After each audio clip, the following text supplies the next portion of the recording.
Halo semua, kembali lagi di Tutor Online MSc 2021. Nah, pada kesempatan kali ini kita akan belajar mengenai statistika dasar, yaitu materi analisis regresi dan korelasi. Oke, langsung aja kita masuk ke materi yang pertama, yaitu analisis regresi. Sebenarnya, apa sih analisis regresi itu? Jadi, analisis regresi adalah ilmu yang mempelajari cara bagaimana variabel-variabel itu berhubungan. Nah, di sini itu ada dua macam variabel, yaitu variabel bebas dan variabel terikat. Variabel bebas itu dinyatakan dengan X, sedangkan variabel terikat itu dinyatakan dengan Y. Hubungan fungsional dalam analisis regresi itu dapat dituliskan dalam suatu bentuk persamaan regresi yang bergantung pada parameter-parameternya. Secara umum dapat dituliskan sebagai berikut. Untuk menentukan persamaan regresi itu dapat dilakukan melalui dua metode. Metode pertama itu ada metode tangan bebas dengan menggunakan diagram pencar berdasarkan hasil pengamatan, yaitu dengan memperhatikan letak titik-titik dalam diagram.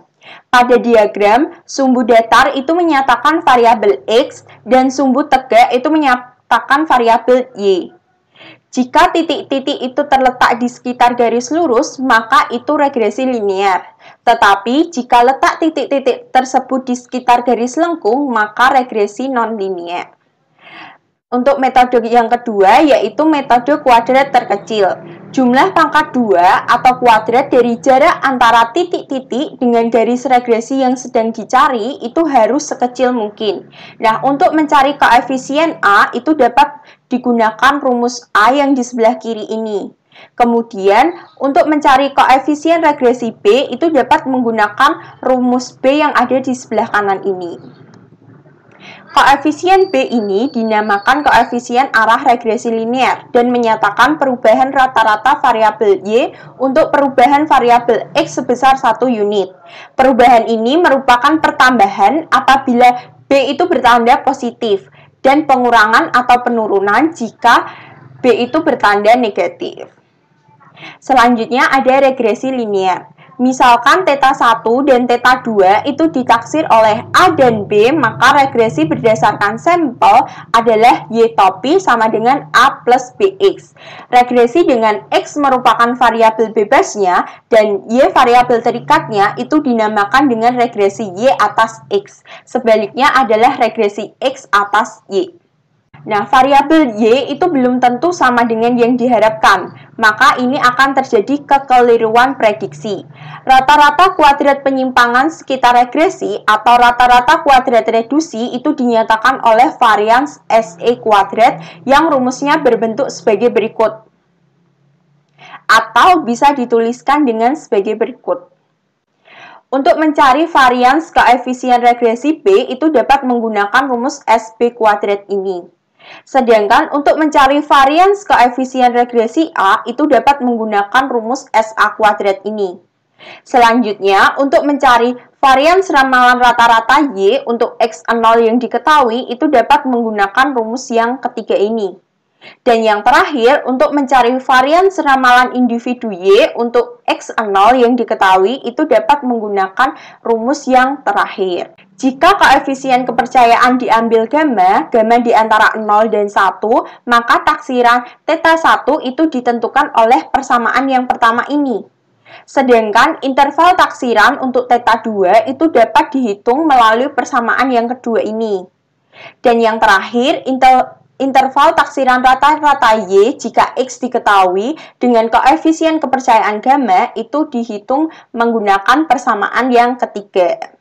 Nah, untuk mengetahui apakah koefisien regresi linear populasi itu mempunyai harga tertentu yang dihipotesiskan atau tidak, itu diadakan hipotesis 0 dengan θ1 sama dengan θ10 dan θ2 sama dengan θ20, dengan θ10 dan θ20 itu merupakan harga-harga yang diketahui.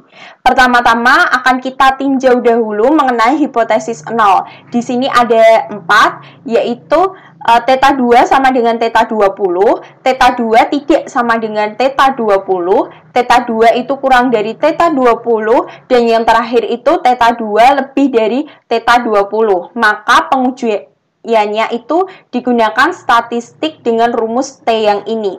Dari H0 dengan theta 2 sama dengan theta 20 itu terjadi hal khusus apabila theta 20 sama dengan 0. Nah, dalam hal ini itu berarti pengujian bahwa Y independen dari X dalam pengertian linear. Ini berarti pula bahwa dalam hubungan linear tidak ada X yang dapat dipakai untuk meramalkan Y, atau untuk harga X berapapun itu Y harganya tetap. Pengujian H0 dengan theta 2 sama dengan 0 itu dapat dihitung menggunakan analisis varians. Jika ditulis dalam rumus seperti ini yang ada di bawah. Kemudian uji kelinearan regresi. Untuk mengetahui keliruan, perlu melakukan ulangan terhadap variabel bebas X, sehingga jumlah kuadrat-kuadrat residu JKRES dapat dipecah menjadi dua, yaitu kekeliruan eksperimen atau galat eksperimen, dan yang kedua itu ukuran tuna cocok model linear. Nah, ukuran tuna cocok model linear ini dipakai untuk menguji kelinearan regresi, yakni untuk mengetahui apakah model linear yang telah diambil itu benar-benar cocok dengan keadaannya atau tidak. Untuk menghitung kuadrat-kuadrat kekeliruan eksperimen atau JKE itu menggunakan rumus yang di bawah ini. Selanjutnya ada model regresi non-linear. Itu dapat dilakukan dengan beberapa model. Yang pertama itu ada model parabola kuadratik. Persamaan umumnya sebagai berikut ini. Nah, dengan A, B, dan C itu ditentukan berdasarkan hasil dari pengamatan. Dengan menggunakan metode kuadrat terkecil, maka A, B, dan C itu dapat dihitung dari sistem persamaan sebagai berikut. Selanjutnya ada model parabola kubik. Persamaan umumnya ini, dan seperti tadi, koefisien A, B, dan C itu dihitung berdasarkan data hasil pengamatan. Nah, untuk A, B, dan C itu dihitung dari sistem persamaan ini. Dan yang ketiga itu ada model eksponen dengan persamaan umum ini, dan jika ditulis dalam bentuk logaritma akan menjadi seperti ini. Dengan nilai A dan B itu dapat dicari menggunakan rumus log A ini dan log B ini. Nah, model eksponen itu sering disebut dengan model eksponen pertumbuhan karena sering banyak digunakan untuk menganalisis data sebagai hasil pengamatan mengenai fenomena yang sifatnya tumbuh. Selanjutnya ada model geometrik dengan persamaan umum ini, dan jika ditulis dalam bentuk logaritma itu akan menjadi ini. Dan ini itu merupakan model linear dalam log X dan log Y. Nah, koefisien dari A dan B itu dapat dicari dengan menggunakan rumus yang ini. Ini untuk log A, sedangkan ini untuk log B-nya. Selanjutnya ada model logistik.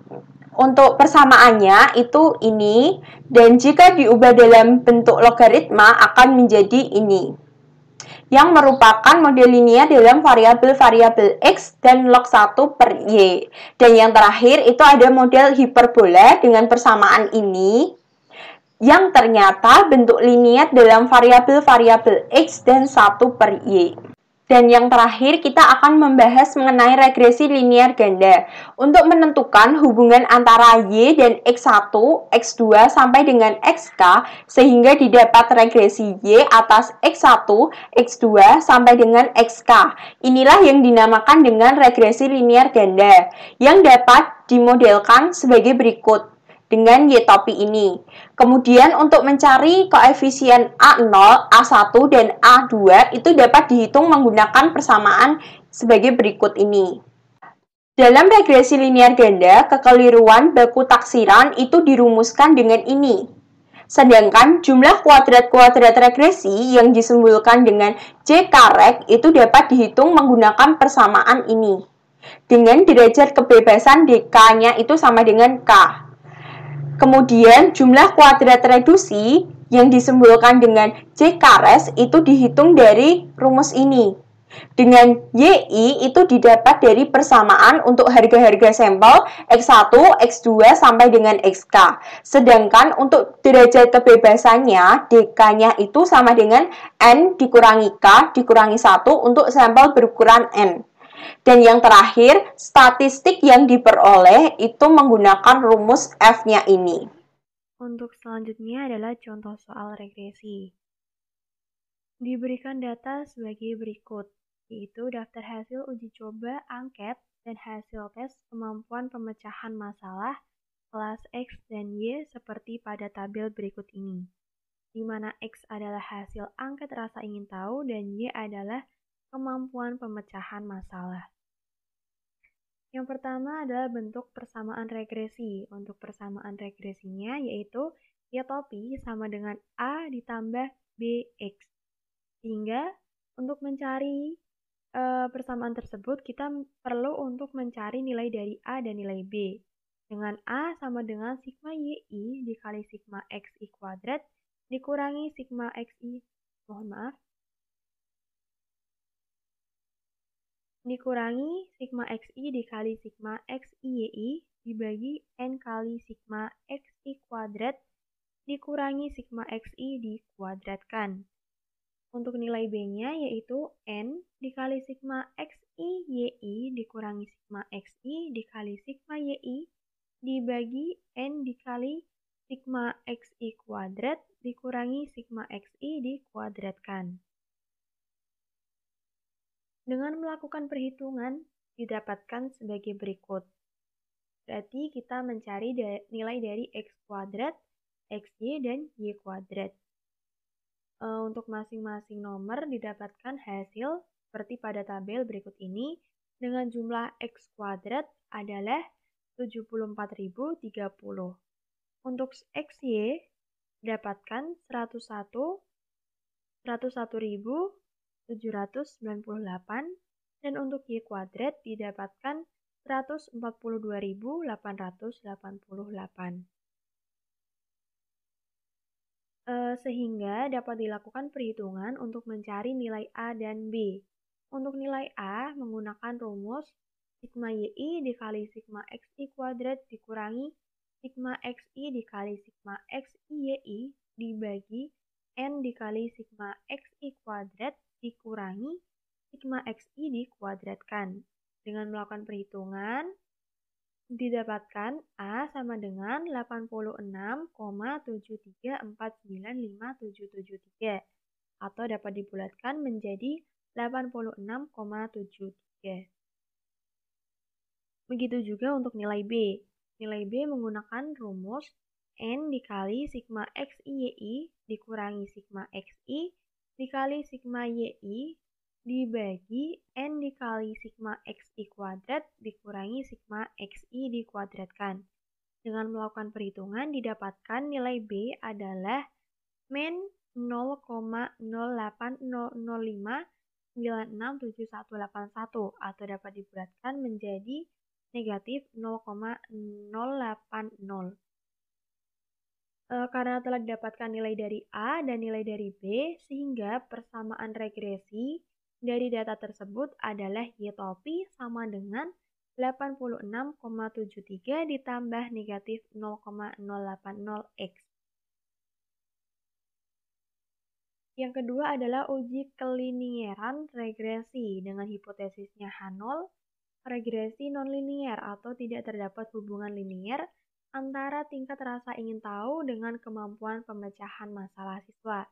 Dan H1 yaitu regresi linier, terdapat hubungan linier antara tingkat rasa ingin tahu dengan kemampuan pemecahan masalah siswa. Dengan taraf signifikan 5% atau 0,05 dan kriteria pengujian yaitu terima H0 jika F hitung kurang dari F tabel atau terima H0 jika nilai sig lebih dari 0,05. Untuk perhitungannya dengan menggunakan rumus F, yaitu R kuadrat dibagi N-1 dibagi 1 min R kuadrat dibagi N min K. Nah, di sini kita dimunculkan dengan R kuadrat, di mana R kuadrat adalah koefisien determinasi. Oleh karena itu, sebelum melakukan perhitungan F, kita melakukan perhitungan untuk mencari koefisien determinasi atau R kuadrat. Dengan mencari R sama dengan N kali sigma X YI dikurangi sigma XI dikali sigma YI dibagi akar dari N dikali sigma XI kuadrat dikurangi sigma XI dikuadratkan dikali N dikali sigma YI kuadrat dikurangi sigma YI dikuadratkan. Dengan melakukan perhitungan seperti pada slide ini didapatkan nilai R sama dengan negatif 0,047. Nah, karena yang di sini munculnya R kuadrat, berarti kita mencari nilai R kuadrat, yaitu koefisien determinasinya. Dengan cara menguadratkan nilai dari R, yaitu R kuadrat, sehingga didapatkan koefisien determinasi R kuadrat sama dengan 0,002209. Maka, karena telah didapatkan nilai dari R kuadrat, kita dapat mencari nilai dari F hitung dengan cara rumus yang ada di slide sebelumnya, yaitu R kuadrat dibagi N-1 dibagi 1 min R kuadrat dibagi N-K. Sehingga didapatkan F hitung 0,002004 atau dapat dibulatkan yaitu 0,002. Dengan menggunakan tabel distribusi F, didapatkan F tabel sebagai berikut, yaitu F tabel adalah 4,38. Kesimpulannya, dari hasil perhitungan didapatkan bahwa F hitung sama dengan 0,002 kurang dari F tabel, yaitu sama dengan 4,38. Sehingga hipotesis H0 diterima. Artinya, model persamaan regresi berdasarkan data penelitian adalah tidak signifikan atau tidak linier, sehingga tidak terdapat hubungan linier antara tingkat rasa ingin tahu dengan kemampuan pemecahan masalah siswa. Oke, yang selanjutnya yaitu analisis korelasi. Rumus analisis korelasi yaitu R sama dengan N dikali sigma XI min sigma XI dikali sigma YI per akar N dikali sigma XI kuadrat min buka kurung sigma XI tutup kurung kuadrat kali N sigma YI kuadrat min buka kurung sigma YI tutup kurung kuadrat. Nilai R terletak antara min 1 dan 1. Jika R-nya sama dengan 1, maka ada hubungan linier sempurna positif atau langsung, yaitu kenaikan atau penurunan variabel X diikuti kenaikan atau penurunan variabel Y. Jika R sama dengan min 1, artinya ada hubungan linier negatif atau tak langsung, yaitu kenaikan atau penurunan variabel X diikuti penurunan atau kenaikan variabel Y. Jika R hasilnya sama dengan 0, maka artinya tidak ada hubungan linier variabel X dan Y. Nah, teman-teman, dilihat ya nanti hasil R-nya nanti berapa. Dari interval ini termasuk ke hubungan yang sangat kuat, yang moderat, yang lemah, atau yang sangat lemah. Nah, untuk mengetahui berapa besar sumbangan variabel X terhadap variabel Y, itu bisa menggunakan koefisien determinasi atau hasil R nanti dikuadratkan. Oke, di sini kami punya contoh, misalnya diperoleh data hasil panen dengan volume pupuk sebagai berikut. Bisa dilihat ya teman-teman. Oke, kita misalkan volume pupuk itu XI dan hasil panennya YI. Nah, selanjutnya kita buat tabel pertolongan sebagai berikut. Kita buat XI tadi disalin, lalu YI, lalu XI dikali YI. Ini hasilnya, lalu XI kuadrat, YI kuadrat. Nah, totalnya itu di bawah. Sigma XI itu 50, sigma YI 62, sigma XI YI 499, sigma XI kuadrat 420, sigma YI kuadrat 598. Maka dari tabel diperoleh ini ya teman-teman. Oke, next. Oke, dengan rumus diperoleh Nah, tinggal dikaliin. N dikali sigma XIYI tadi 8.499 dikurang sigma XI-nya 50, sigma YI-nya 62 per akar N sigma XI kuadrat itu hasilnya 8.420 dikurang sigma XI dikuadratkan 50 kuadrat dikali N kali sigma YI kuadrat itu 8.598 dikurang sigma YI kuadrat sigma YI dikuadratkan. Jadi 62 kuadrat. Hasilnya 0,99. Nah, jadi ada hubungan X dan Y yang kuat sekali dan positif, artinya kenaikan volume pupuk umumnya menaikkan hasil panen. Nah, kenapa kuat sekali bisa dilihat seperti yang di awal tadi ya teman-teman. Lalu jika kita ingin melihat besar sumbangan variabel X terhadap variabel Y, itu bisa dengan R kuadrat.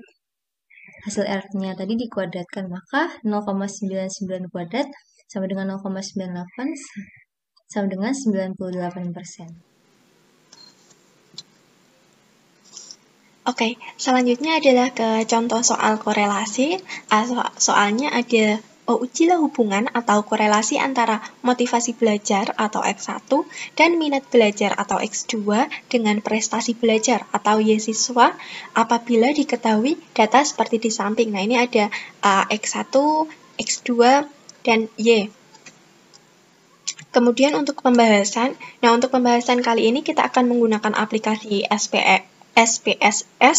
Ini adalah tampilan output SPSS-nya. Nah, untuk penggunaan SPSS sendiri, pertama tentunya kita masuk ke dalam aplikasi SPSS. Nah, ini tadi sudah saya masukkan ya datanya, data X1, X2, dan Y. Nah, ini sudah masuk ke sini. Kemudian kita masuk ke variable view. Nah, di variable view ini biasanya ini namanya bisa kita ubah. Sebelumnya tadi adalah variabel 1, 2, 3, dan seterusnya. Tapi ini saya ubah menjadi X1, X2, dan Y sesuai dengan kode yang telah kita yang ada di soal tadi. Nah, kemudian ini adalah labelnya X1 ini untuk motivasi belajar, kemudian X2 untuk minat belajar, dan Y untuk prestasi belajar.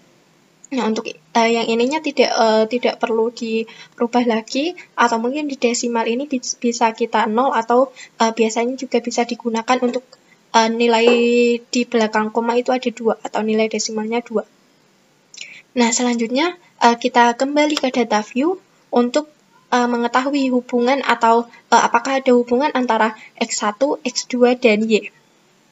Nah, untuk mengetahui data tersebut kita masuk ke Analyze, kemudian ke korelasi, dan kita pilih di bivariate. Nah, ini variabelnya kita pindahkan ke kanan semua ya, variabel X1, X2, dan Y, atau bisa juga kita masukkan X1 dengan Y terlebih dahulu, kemudian X2 dengan Y terlebih dahulu, seperti itu. Nah, ini jangan lupa dicentang untuk correlation coefficient-nya, yang ini, yang Pearson, kemudian untuk tes signifikansinya kita menggunakan detail. Ini juga dicentang, kemudian kita klik OK. Nah, ini akan muncul output tabel seperti ini, seperti yang ada pada PowerPoint tadi. Nah, kita kembali ke PowerPoint ini.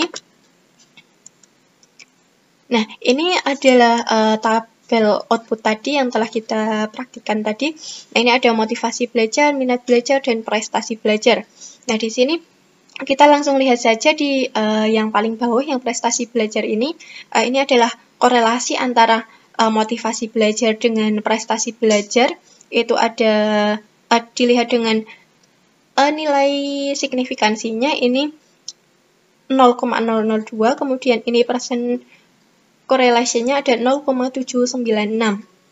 Nah, kemudian antara minat belajar dengan prestasi belajar ini memiliki nilai Pearson correlation itu 0,908 dengan nilai signifikansinya 0,000. Nah, ini untuk nilai N-nya, atau N ini adalah jumlah siswa atau jumlah siswa.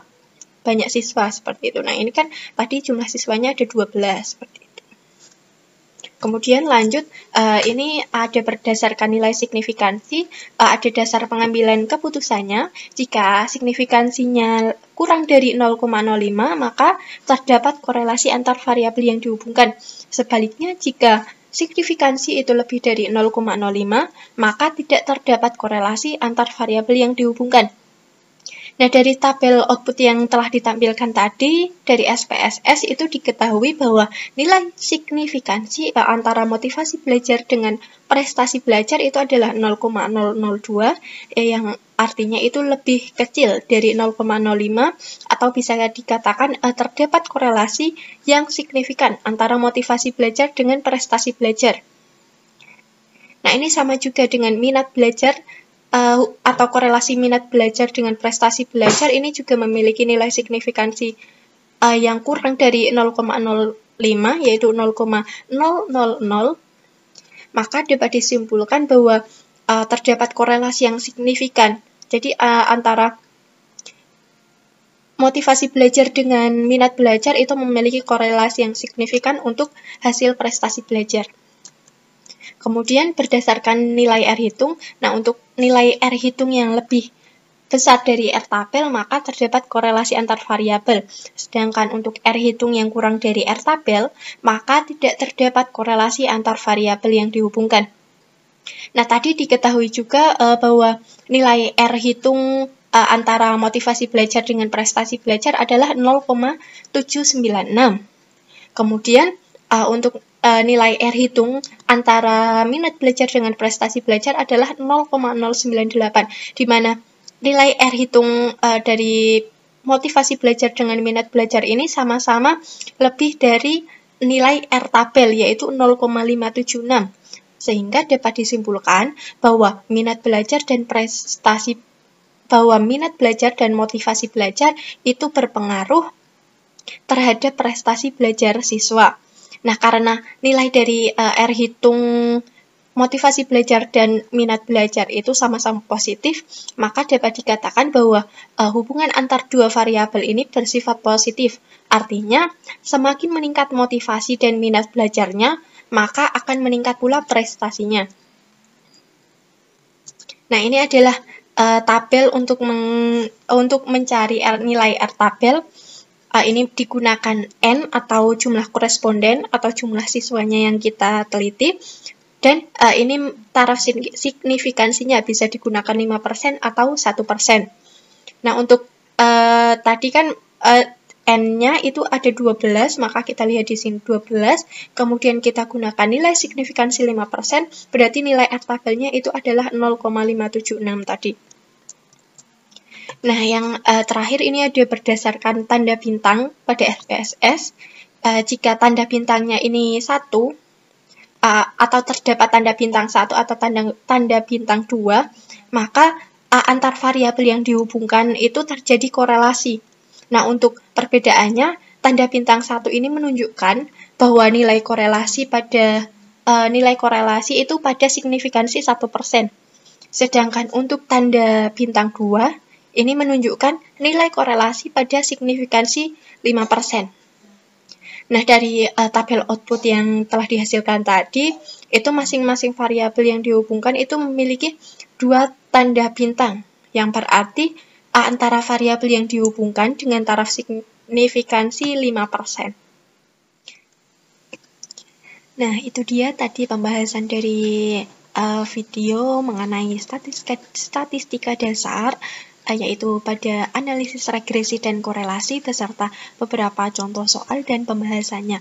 Nah, semoga video ini bermanfaat dan sampai jumpa lagi di tutor saya selanjutnya. Terima kasih.